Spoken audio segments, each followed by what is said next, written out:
Bonjour à vous pour cette 7e partie du livre de Diana Wallstadt, Ecology of the Planted Aquarium, et ici nous allons parler de la nutrition des plantes et de leur écologie.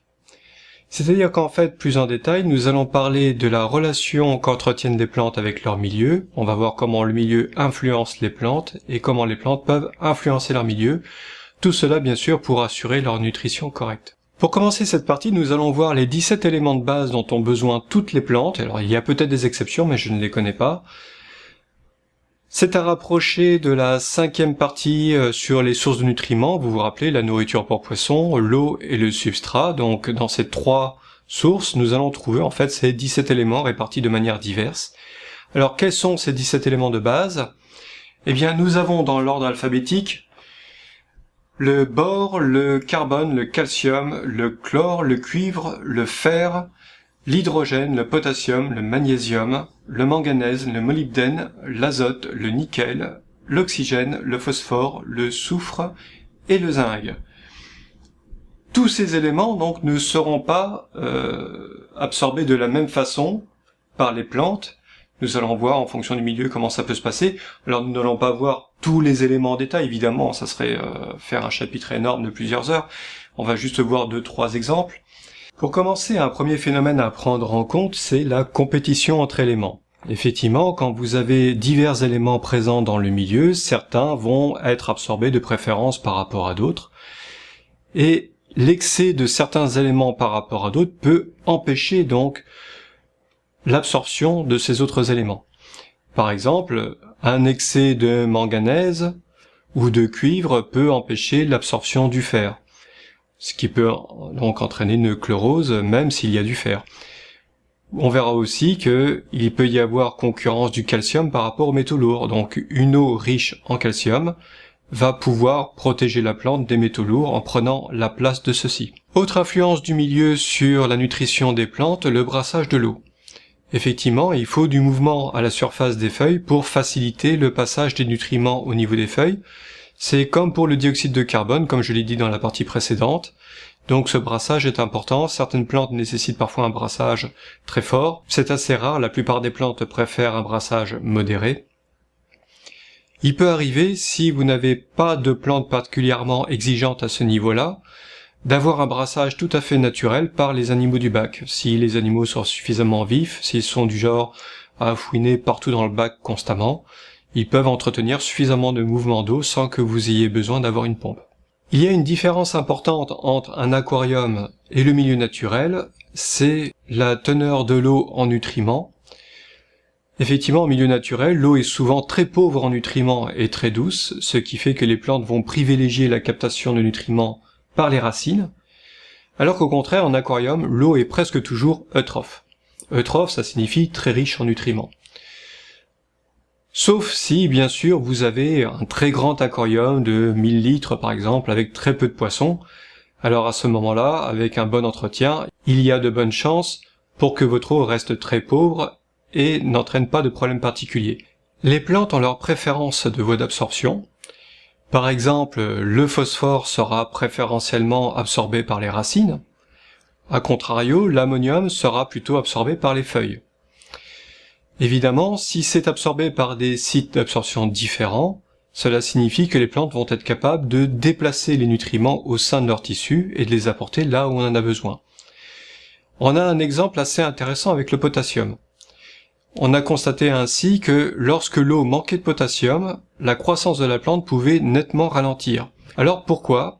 Tout simplement parce que certaines plantes sont capables d'utiliser le potassium à d'autres fins qu'à fins purement nutritionnelles. Par exemple, le potassium chez beaucoup de plantes sera de préférence absorbé par les pousses, c'est-à-dire les parties jeunes de la plante, les jeunes feuilles, les jeunes extrémités des tiges. Le potassium sera absorbé à ce niveau-là et sera redirigé au niveau des racines. Alors, que va-t-elle en faire au niveau des racines? Eh bien en fait, elle va être capable de l'expulser au niveau des racines, donc dans le substrat. Et il se trouve que le potassium, donc K+, a donc la même charge que NH4+, qui est donc l'ammonium. Dans le sol, on va trouver beaucoup d'ammonium, puisqu'il y a beaucoup de matières en décomposition qui vont être traitées par les micro-organismes, qui vont eux-mêmes donc fabriquer beaucoup d'ammonium. Cet ammonium aura tendance à être capté par les particules du sol qui sont chargées négativement, comme par exemple des particules d'argile. Or, il se trouve que l'ion potassium, K+, donc, se fixe aux particules négativement chargées, préférentiellement à l'ammonium. Ce qui signifie que lorsque la plante va rejeter du potassium dans le sol, celui-ci va prendre la place de l'ammonium, et cet ammonium ainsi libéré sera capté par la plante. Alors, comme je l'ai dit tout à l'heure, l'ammonium est préférentiellement capté par les feuilles, mais les plantes ont l'habitude de faire feu de tout bois, l'ammonium étant absolument essentiel pour leur nutrition. Si elles peuvent en plus en récupérer par les racines, c'est toujours ça de gagner. Nous l'avons vu, les plantes préfèrent absorber l'ammonium au nitrate. L'ammonium, effectivement, est beaucoup moins coûteux à absorber, directement utilisable, contrairement au nitrate qui doit être retransformé, etc. Bref, on en reparlera encore un petit peu plus tard. Simplement, pourquoi cette préférence pour l'ammonium, alors qu'on nous a toujours appris, par exemple en jardinage, que les plantes préféraient le nitrate? D'ailleurs, si vous achetez du terreau de jardinage lambda, on va dire, il arrive fréquemment que ce terreau soit enrichi en nitrate. Eh bien, c'est là l'occasion de mieux comprendre ce qu'est la notion d'écologie pour les plantes, c'est-à-dire l'influence du milieu sur les plantes, la relation qu'elles ont à leur milieu. Effectivement, quand on a affaire à des plantes terrestres, qui vivent donc dans un sol qui est exposé à l'air, nous avons affaire à un sol, s'il est de bonne qualité, qui est en fait de l'humus. La surface du sol est travaillée par des micro-organismes ainsi que des petits organismes, des crustacés, des insectes, etc., des acariens, qui vont modifier la composition chimique de ce sol, et ce sol sera très aéré, il y aura beaucoup d'oxygène dedans. Donc, s'il y a beaucoup d'oxygène, cela signifie que les bactéries nitrifiantes, que nous connaissons déjà, qui transforment donc tout ce qui est ammonium et ammoniac donc en nitrite puis en nitrate, seront très actives et vont fabriquer beaucoup de nitrate. Forcément, les plantes terrestres sont adaptées à ce milieu. Elles vont trouver un sol riche en nitrate et pauvre en ammonium et en nitrite, et elles vont bien être obligées de traiter ce nitrate. Elles n'ont pas le choix. Elles sont adaptées à ça. Elles ont moins de difficultés à le faire aussi parce qu'elles ont accès direct à la lumière. Il n'y a pas l'intermédiaire de l'eau qui filtre une partie de la lumière. Elles ont un accès aussi plus facile au CO2. Elles peuvent produire de grandes quantités d'énergie, et pour elles, transformer le nitrate en ammonium, même si c'est coûteux en énergie, n'est pas un problème vital. Au contraire, pour des plantes aquatiques, on a affaire à un milieu qui est beaucoup plus pauvre en oxygène. Donc la nitrification ne peut pas se faire aussi bien qu'en milieu terrestre. En fait, il y a très peu de nitrification, et lorsqu'il y a formation d'ammonium et d'ammoniac dans un milieu aquatique, celui-ci a tendance à rester sous cette forme. Ou s'il est transformé, il n'est transformé que lentement par peu de bactéries, car tout simplement on manque d'oxygène. Les plantes aquatiques se sont donc adaptées à cette nouvelle situation. Elles vont donc absorber de l'ammonium en priorité et non pas du nitrate, qui a en plus l'avantage d'être moins coûteux en énergie, parce qu'il ne faut pas oublier que les plantes aquatiques déjà reçoivent moins de lumière, ce sont réputées être des plantes d'ombre, et elles vont avoir des difficultés à absorber le CO2 puisque la vitesse de diffusion du CO2 dans l'eau est très faible. Donc c'est la différence fondamentale qui fait que les plantes aquatiques vont sélectionner l'ammonium de manière préférentielle. Cette préférence est marquée au point que lorsque l'on met une plante dans de l'eau qui contient à la fois de l'ammonium et du nitrate, la plante va absorber d'abord tout l'ammonium, et c'est seulement quand il n'y aura pratiquement plus d'ammonium qu'elle se mettra à absorber du nitrate. Vous comprenez bien que l'utilisation d'une filtration va complètement à l'encontre de l'écologie d'un milieu aquatique. Déjà, à la base, dans un milieu aquatique, les plantes sont en concurrence avec certaines bactéries, puisque ces bactéries vont chercher à exploiter l'ammonium. Tant qu'on a affaire à un milieu aquatique normal, c'est-à-dire relativement peu oxygéné, il n'y a pas de problème majeur, les plantes sont habituées à cette situation, elles sont adaptées à ça. Mais si vous mettez une filtration, vous privilégiez les bactéries. et les plantes se retrouvent donc en défaut d'ammonium. Il faut savoir que l'absorption de nitrate plutôt que d'ammonium va coûter à la plante un coût supplémentaire en énergie de 50%. Cela signifie que, au mieux, la plante ne va pas se développer aussi bien. Par exemple, elle ne va pas pouvoir développer tous ces produits allélopathiques pour pouvoir se protéger des autres plantes ou se protéger des algues. Mais, au pire, certaines plantes vont tout simplement en mourir. Si vous vous posez la question de savoir pourquoi des plantes meurent dans votre bac quand il est filtré, ce n'est pas bien sûr à coup sûr la filtration, mais la filtration peut être une des causes de la mort de certaines plantes. Tout au long de leur évolution, les plantes se sont adaptées à divers paramètres du milieu, notamment la dureté de l'eau. On peut dire grossièrement qu'il existe deux types de plantes, les plantes d'eau dure et les plantes d'eau douce. Nous allons commencer par les plantes d'eau dure. Celles-ci sont relativement exigeantes en calcium, en bicarbonate, en potassium et en magnésium, puisque ce sont des éléments que l'on retrouve couramment en grande quantité dans les eaux dures. Et il faut savoir que le seul défaut de calcium peut entraîner leur mort pure et simple. Alors comment se fait-il ?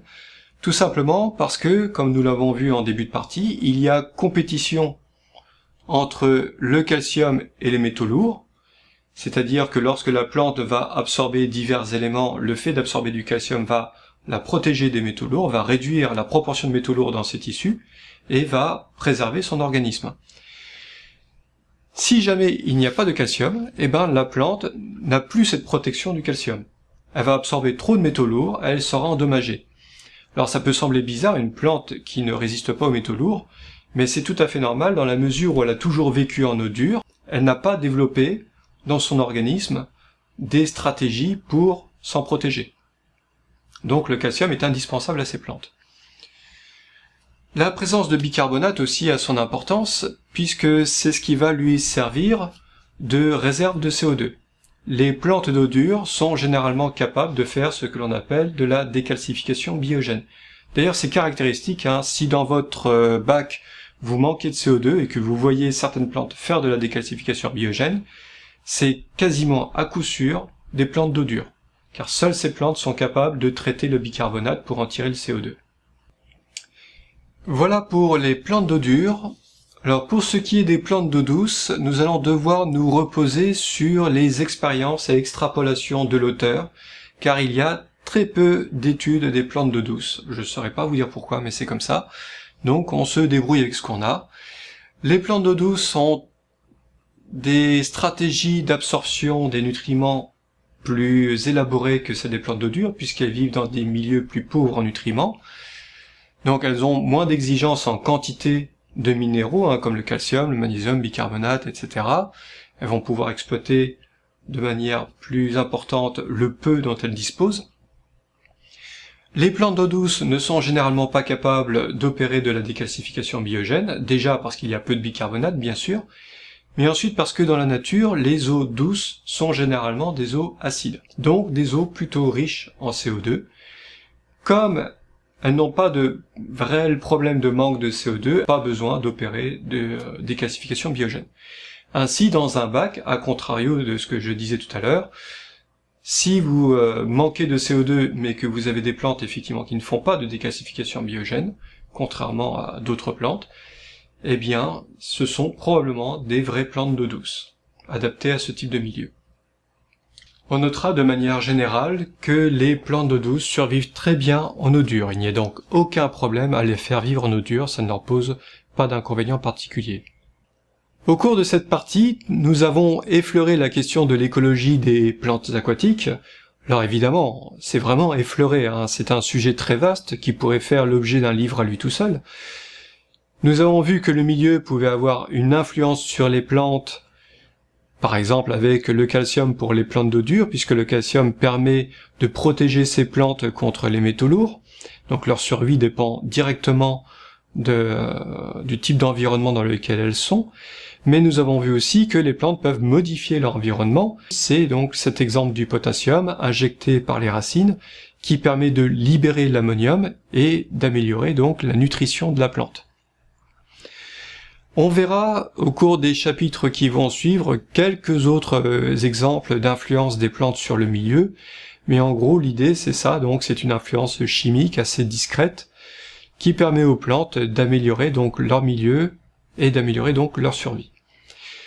Je vous remercie d'avoir regardé cette partie, je vous remercierai bien sûr de liker si vous avez aimé, de partager pour soutenir la vidéo, et nous nous retrouverons bientôt pour la 8e partie à propos du substrat, qui va être une grosse partie assez complexe. D'ici là, je vous souhaite une bonne continuation, soignez bien vos plantes et vos poissons, et à bientôt.